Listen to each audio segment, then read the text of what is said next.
The year was, I think, somewhere around 2002, maybe 2003. And I had just recently joined a team who had been tasked with designing and building a ground station for the next generation weather satellite prediction system. That was a big task. I mean, not only were we responsible for a very large IT infrastructure, we were responsible for doing things that no one had ever done before. Figuring out how to launch a satellite and then connect that satellite to a ground station for the purposes of transferring weather data, really all around the planet. That job put a real face on building complex systems. Being responsible for a single exchange server is one thing, but trying to build, manage, and run dozens, hundreds of servers, each aligned with the other to perform an independent task involved with getting data from that satellite down to the rest of the world. This was a big job, and it was a big job involving a lot of people and a lot of parts. It was sometime in those days where we were approached by a small upstart company called VMware. This company appreciated the significant task we had at hand and brought to us a new tool that we hadn't really heard of before. We'd heard rumors of this thing called virtualization, and we played with it a bit. The mainframe people had been telling us that virtualization and cloud computing had been around since the 60s. This tool was called VMware ESX Server, and it promised to revolutionize everything about bringing many systems online, repeatedly rebuilding systems, dealing with all the necessary connections required to keep those systems in check. In retrospect, we probably should have let that person finish their presentation because, well, we didn't end up using ESX Server. And although we didn't, I think we found much later that had we, our project might have gone quite a bit differently. It was that introduction to ESX back in that 2002-2003 timeframe that was my entree into virtualization. And although we didn't use it necessarily in production for certain aspects of our program, we did manage to find a place for it in others. ESX has been around for a long time.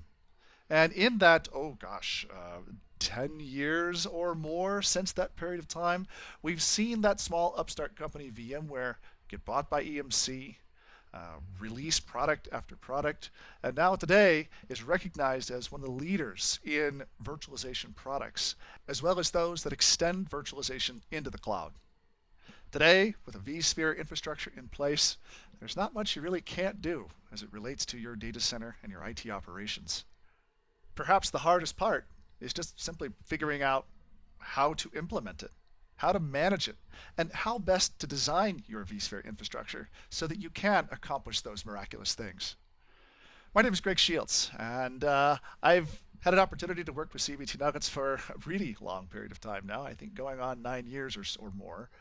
And in this, my 20-somethingth series for CBT Nuggets, we're going to spend a lot of time taking a look at VMware's flagship vSphere operating system. We'll explore the best practices you need to know to implement it correctly. And we'll talk a lot about some of the design decisions that you'll make before you ever end up putting DVDs into drives. We'll explore the automations that vSphere offers and really take a look at how virtual machines can be made very highly available via the application of all kinds of different technologies and feature sets that are now part of this mature vSphere operating system. Like I said, I've had a lot of time to play with vSphere between then and now, and this really is honestly one of the great solutions, one of the great game-changing solutions that we in this generation of the IT industry have had the opportunity to bring to bear to solve a lot of the data center issues that we've had in our time. You know, in starting my career, we were at that phase where many of our data centers were at 103, 105% capacity. The never-ending process of purchasing new servers was really beginning to get expensive, and having to augment data centers and expand them and create new ones to support a new server for each new thing was just becoming unwieldy and extremely costly. Technologies like vSphere and virtualization itself have really, again, changed the ballgame as it relates to data center. But implementing them correctly is a task that you need to know if you're going to actually save money in the transition. Here in this series, we're going to spend some time developing skills in installing, configuring, and administering a VMware vSphere environment. We'll spend some time preparing for the VCP 550 and or the VCAD 510 exam. I'll talk more in just a second about the differences between these two exams. And all along the way, I hope to spend some time sharing with you some of my own personal experiences and some of the best practices I've learned over the last decade in implementing vSphere in environments from very small to very large. Now, if you're experienced with the CBT Nuggets way of learning technologies, you're probably familiar with the idea that we create series here. These series are each instructor's mechanism to knowledge transfer some kind of technology from what we know to hopefully what you know. That's exactly what you can anticipate seeing here. But this series is going to be a little different, because while this series will be based fundamentally on the version 5.5 release of vSphere, this series has also been crafted very specifically to make it easy for you to transition what you know in version 5.5 to the next version, and perhaps even the next version after that. VMware will be releasing new versions of vSphere on an every year or so basis. And so it's important to stay up to date with the new features and new functionalities that you see with these updated versions. And it is my hope that in crafting this series very carefully, everything you learn here will directly translate with a little help from all the things that are fun and new. In this introductory nugget, we're going to spend some time looking at VMware certification itself. Now, you may be here because you're interested in vSphere and learning about it as a technology. But it's likely you're probably also here because you at least have a passing curiosity in vSphere and VMware certification. Being certified in VMware is great for your future job potential. You're seeing VMware in data centers everywhere. And so taking what we need to know in order to be successful with virtualization and also applying a little certification-oriented spin on it is the goal of this series. I'm not here to teach you the answers to the test questions. I'm here to help you become a better IT professional and a better virtual administrator. And if you happen to, well, align the things you learn with some of the test objectives, that's just an extra bonus. We're going to spend some time talking about the intended audience, or whether or not you are prepared, or indeed the person that the VCA and the VCP are intended to test against. I've got a couple of exam notes that I think you should be aware of. I will explore with you the series outline that I've put together. 25 individual nuggets, plus a couple more bonus nuggets at the end that will help you with all the technologies that we see here in this version. The intent also is to expand on that knowledge when the next version is released. So keep coming back from time to time, particularly as you see new versions of vSphere, because here at CBT Nuggets, it's in our best interest to keep you up to date on all the new technologies. We'll take a look at the exam objectives and then a couple of the learning materials that you should at least be prepared for. And I will help you with the beginning parts of creating your own network if you plan on following along at home. We learn by doing. And so in every case, everything that I'm going to be showing you here is something that you can actually accomplish with the tools that you have available to you. If you have a powerful enough desktop with the ability to create some virtual machines, well, then I think you'll be able to follow along and see most of the really interesting technologies that we'll be talking about throughout the next 25 or 28 nuggets, or however many nuggets we have once this series is complete. I want to talk for a minute about VMware's certification and just the variety of, well, you can see all the different acronyms that I've listed here. I've split these up here into those related to vSphere version 5, those for vSphere version 4, and then those for the vCloud certification. The knowledge you'll be learning in this series is most specifically related to those we see here in vSphere 5, the VCA DCV and the VCP5 DCV.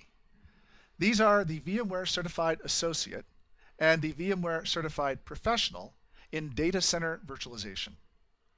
I introduced these first because they're kind of the first and second tests that you would, or certifications that you would get if you intend on going through the entire certification path here with VMware.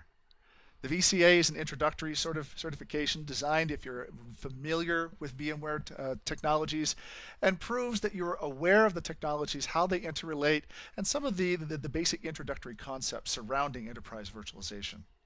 The VCP5 goes much more in depth with the actual technologies that you need to implement, and very specifically talks to the implementation of data center virtualization.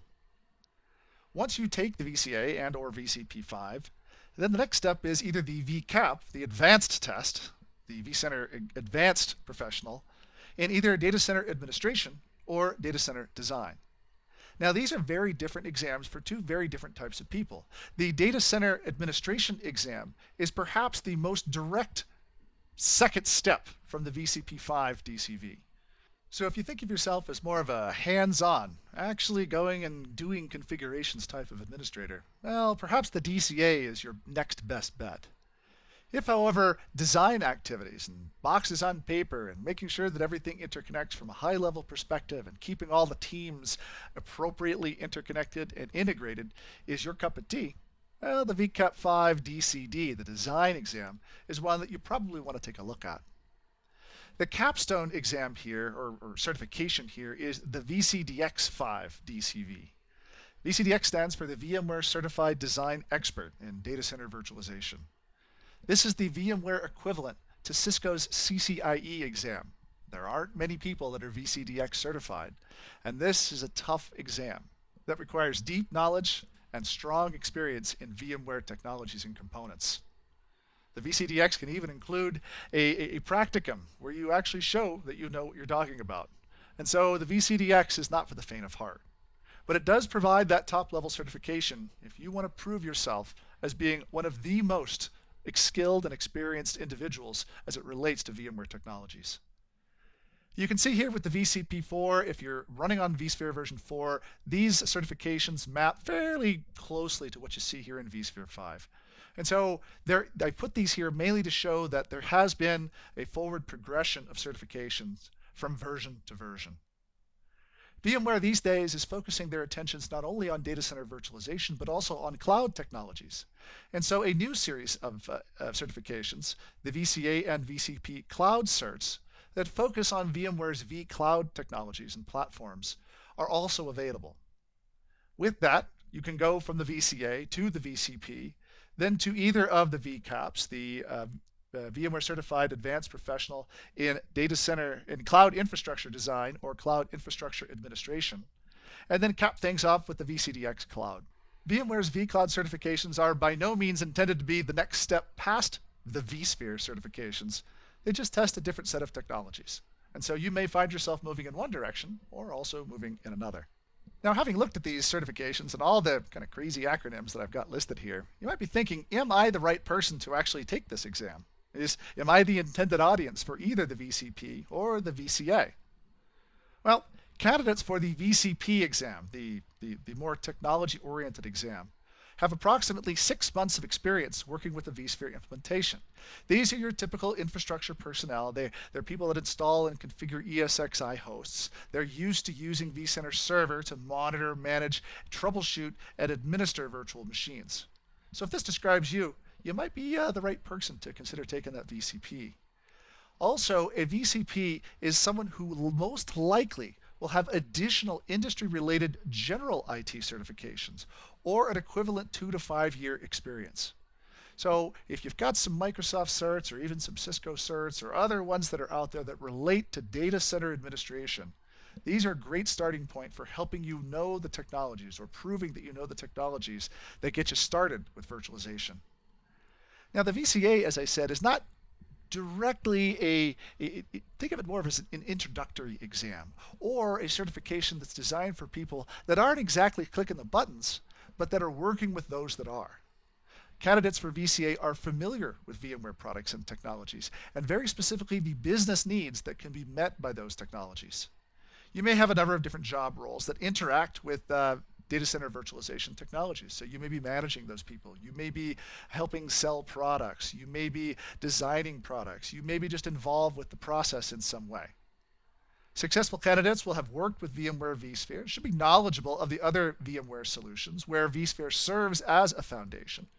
You'll find that your data center will become ever more reliant on vSphere as you end up incorporating these technologies with other technologies layering on top.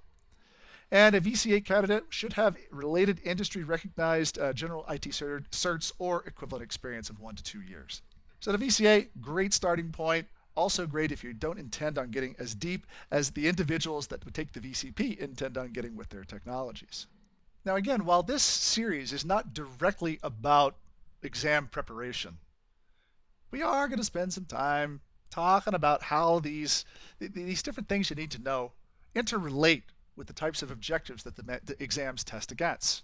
So being aware of just some of the exam notes or some of the thoughts associated with those exams can be handy as well. If you plan on taking the VCA, I'll start with the second bullet here. The VCA is 50 questions, it's 75 minutes. You have a couple of more minutes there if you're a non-English speaker. Whereas the VCP5 has 135 questions and 120 minutes. That's like 52 seconds per question. So you'll find that these questions are going to be relatively, you can presume that these questions will be relatively simplistic because you're going to have to read and respond to the question within about 52 seconds or so based off of these metrics here. VMware kind of cheats almost with their passing scores because the passing score for either exam is considered to be 300 on a 100 to 500 scale and using a scaled scoring method. Doing so has a couple of different purposes. One of which is that by using a scaled scoring method, they can give you just less information about exactly how much you need to prepare for these exams. This may be uniquely different than some of the other exams where you know by percentage exactly how much effort you might spend with each topic. VMware's not giving away anything here. And so these scaled scores will be calculated using a mathematical formula that considers a variety of factors, including the number and type of exam questions and the specific version of the exam you get. Because of this, the exam actually may differ. You will probably be getting a different version of the exam than somebody else. And because of that, the scaling provides what they call a fair score for the individual. In English, what this means is that the questions have a weighting. And the questions that you receive, if you receive easier questions, that weighting will be different based on someone who receives what are considered to be more difficult questions. The exam is administered through Pearson VUE, and you can go to this URL here, vue.com/VMware, to actually register for the exam. And there is one very special note here that you really can't ignore if you're considering taking this certification. VMware, for whatever reason you might assume, requires that in order for you to achieve the VCP5 DCV certification, you have to sit for one of their formal classes. These 5 are the options that are available in this version. Install, configure, manage the fast track to optimize and scale, the troubleshooting workshop, or the vSphere with vCops fast track. Call it what you will, whether it's important for the sanctity of the exam or just a play for extra dollars. VMware has always required that you sit for these classes. Even if you take and pass the exam, you will not be certified unless you can show that you have sat for one of these classes. So be prepared for that. It is for that reason why, again, that we spend more time here in this series focusing on the technologies and the application of them and the best practices and all the things you need to know rather than a direct exam prep, because many of those things you'll find in the classes themselves. So use this as a regular refresher for those things that you might learn in the classes, or use it as a way to augment what you might learn should you choose some of the alternative classes like the Optimize and Scale or the Troubleshooting Workshop. This special note can come to really aggravate you, especially when you consider some of the costs for the classes. So don't assume that you can take the test and automatically be certified. There are going to be some costs involved if you want to get that VCP. You should recognize also that the VCA requires no such classes, only the VCP. Here in this series, I've borrowed from many of the objective domains that VMware releases publicly as part of their exam preparation guide. In many cases, I've reordered items or moved objectives from one domain to the other to create an entire series that's designed to introduce each technology as you would probably begin considering it during the regular implementation of a vSphere environment. We start with vCenter Server. We go through ESXi installations. We go through some of the network topics here and the storage topics and the security topics before we ever get to creating and deploying virtual machines or vApps. It's only then that we start talking about the management of virtual machines and the administration of them, clones and templates, and then we move on to VMware clusters. The clustering topic is set so late in this series only because there are so many additional things you have to lay into place before you ever get to the notion of creating a VMware cluster. It's here with that we can talk about the vMotion topic, migrating virtual machines and all the awesomeness that you get with vMotions and storage vMotions. We talk a bit about some of the basic troubleshooting items for vCluster or for clusters in vMotion as well.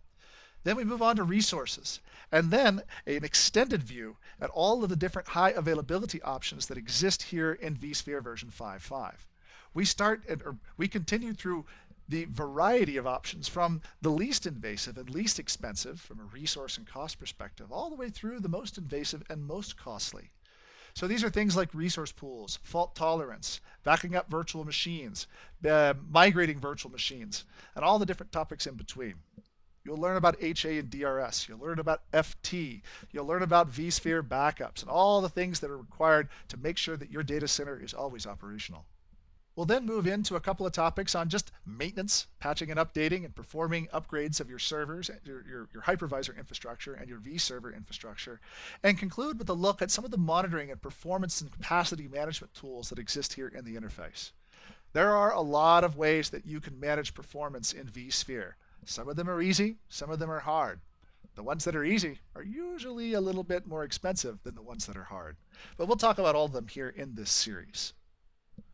I do want to spend a minute and not necessarily review the exam objectives, because those objectives and these individual nugget titles are pretty much aligned.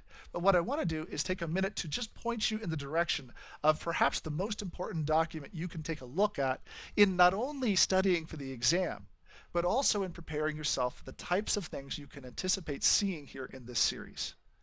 VMware releases to the public what is called their blueprint, or their exam blueprint. And in this case, this exam blueprint is a 25-page document for the VCP5 DCP exam, specifically the code VCP 550. This document was released not that long ago, well, depending on when you're watching this series, but it's a relatively new version of it here, released in January of 2014.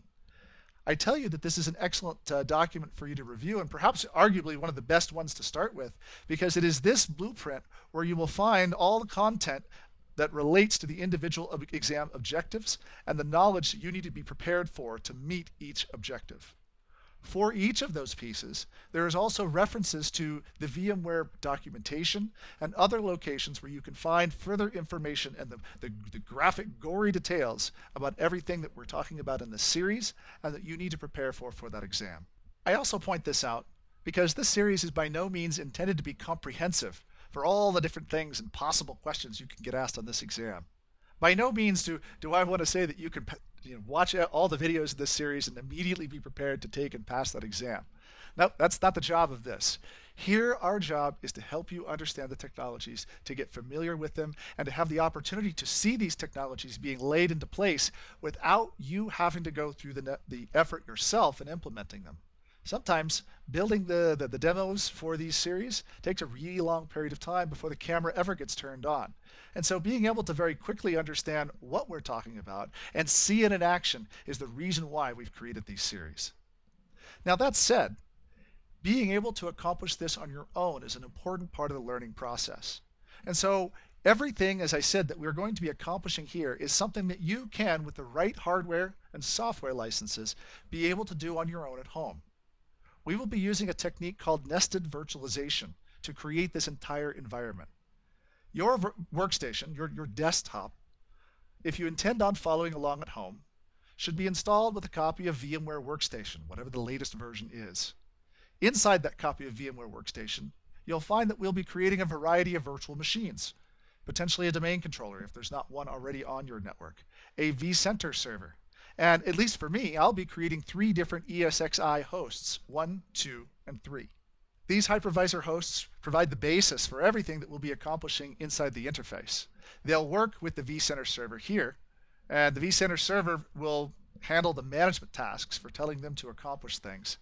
Then inside these hosts, a second level deeper, will be the virtual machines and virtual appliances that we'll create and install. We'll be working with a pair of virtual machines that are Windows Server 2012, although you'll find we won't be spending much time in the Windows Server 2012 interface, much at all. We will also, at various points during the series, be working with a series of appliances that are delivered by VMware itself. These are things like the vCenter Server appliance, VMware Data Protection, VMware Replication, and vCenter Operations, or what is lovingly termed vCops.